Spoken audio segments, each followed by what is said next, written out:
Comment faire croire qu'on part en vacances quand on ne part pas?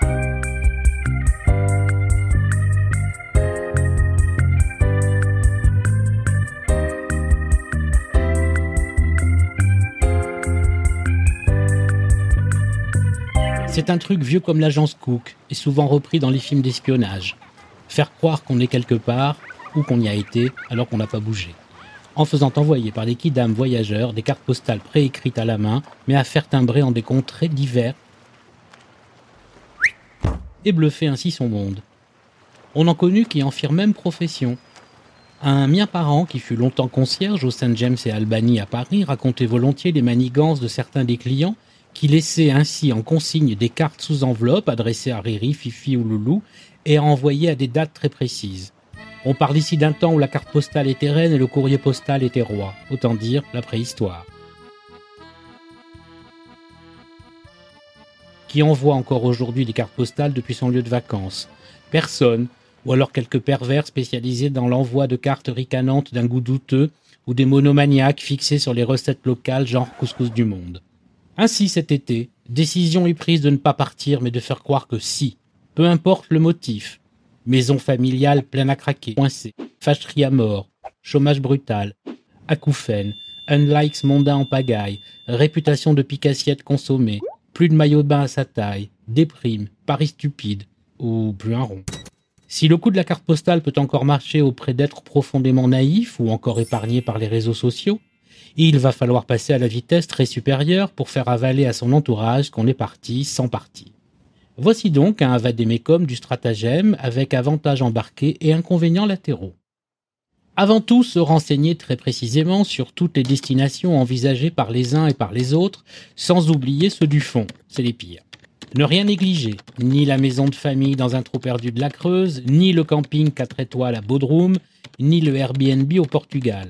Dresser des listes, des tableaux, déployer des cartes sur les murs, piquer des punaises colorées, des drapeaux, faire des relevés heure par heure.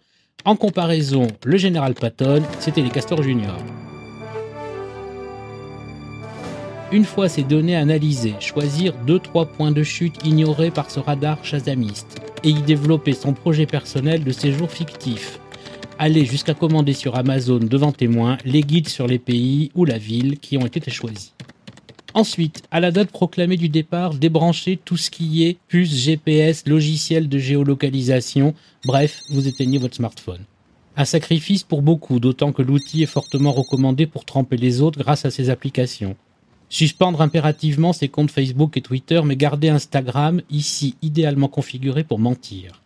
Ne plus répondre au téléphone fixe. Pas compliqué, d'autant que plus personne n'appelle sur cette ligne sauf les revendeurs de fenêtres à double isolation, mais il se pourrait bien qu'un ami plus finot que de coutume se fasse passer pour un revendeur de fenêtres à double isolation. Et là, vous êtes cuit. Fermez ses volets. Ça tombe bien, c'est ce qu'il faut faire avec cette canicule qui semble partie pour durer. Problème, la nuit. Il faut bien ouvrir pour rafraîchir la Casbah. Si un curieux s'en émeut, prétendre qu'un tiers vient nourrir le chat que vous n'avez pas. Donc se procurer un chat avant de ne pas partir. Ça fera une bonne action à la SPA et ça vous fera un brin de compagnie, vu que vous allez passer au moins 3 semaines plus seul qu'un chien abandonné. Remplir le congélo, le frigo, les placards, sortir faire les commissions, c'est trop risqué. Ou alors tout par internet avec livraison de nuit. Si vous avez une gardienne, de plus en plus rare, mais sait-on jamais, calquez votre pseudo-congé sur le sien et demandez à la remplaçante de garder le courrier. Tant pis pour les factures, d'autant que c'est en été que ça dégringole, du côté des impôts, de l'URSSAF, etc. Il faudra juste provisionner pour les pénalités. Tout a un prix, même les vacances qu'on ne prend pas. Organiser son périple sans sortir de son salon en le tapissant par lait de vues diverses. L'Everest, Capri, Rome, Tolède, New York. Assez bateaux pour qu'on les reconnaisse illico et banzai le selfie avec la perche. Se montrer ici malin en organisant le décor par thème. Vacances à la mer, à la montagne, à la campagne ou dans une ville italienne avec des anonymes censés passer pour de nouveaux amis. Et bombarder Instagram, savoir rester cohérent en évitant d'enquiller en une semaine le Mont-Saint-Michel, Boston et Cargèse. Ne répondre à personne, pas même les plus proches à qui on aura joué la grande scène du 2 en prétendant partir pour oublier, être seul, réfléchir, écrire un livre, bref, partout où vous ne risquez pas de bronzer, le bronzage étant le traceur traître du truc. Organiser son propre isolement et si d'aventure, parce que vous ne supportez plus d'être enfermé chez vous, vous tombez sur un pote, racontez que vous la rentrez en urgence because colloque de boulot imprévu mais on repartit ça demain à l'aube. Si l'option cloîtrée dans son mini-loft commence à peser, mettre en place un plan de sortie-évasion pour des contrées hostiles. Par exemple, le bobo du 10e pourra aller explorer le 16e ou ici les Moulineaux et le chicos du 7e, le Chinatown du 13e. En cas de rencontre inopinée, c'est toujours un risque, recycler le bobard de l'aller-retour éclair pour un rendez-vous pro. L'autre fera croire que c'est pour la presse ou la télé, ici les machins choses, ou que vous avez fait une OPA sur Tank Frère. C'est sûr, vous allez craquer un soir devant une rediff de Fantomas ou d'Angélique. Ne plus mentir, ne plus se cacher, ne plus vivre cette vie de cloporte, plus un chat dans l'immeuble, la rue plus vite que dans l'histoire mystérieuse de Tintin. Urgence psychiatrique ne répond plus. Et s'il y avait feu, ça finirait comment?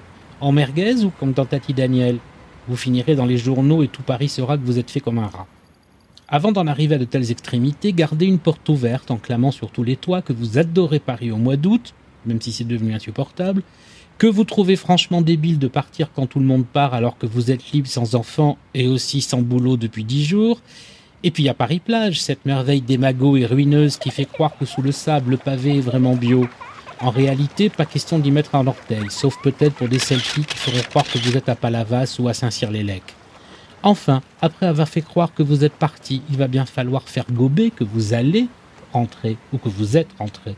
Pas facile. Cela exige du doigté, une stratégie, une logistique, procéder par étapes, sortir à 6 heures du matin avec un sac ou une valise en rasant les murs, prendre le métro pour la gare la plus proche, faire la queue au taxi et se faire déposer devant son domicile pour qu'on vous voie.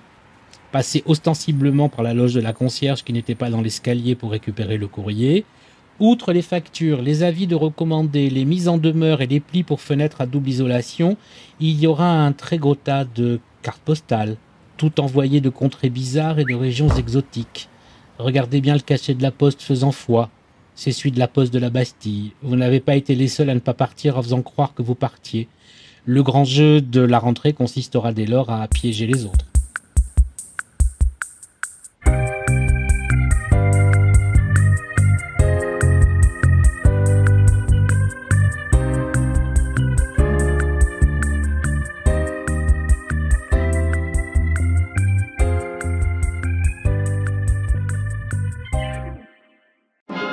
Vous aimez lire Vanity Fair ? Maintenant, écoutez-le. Chaque mois, découvrez les meilleurs articles dans votre appli Audible. Votre magazine audio pour 2,95 € seulement. Téléchargez l'appli Audible.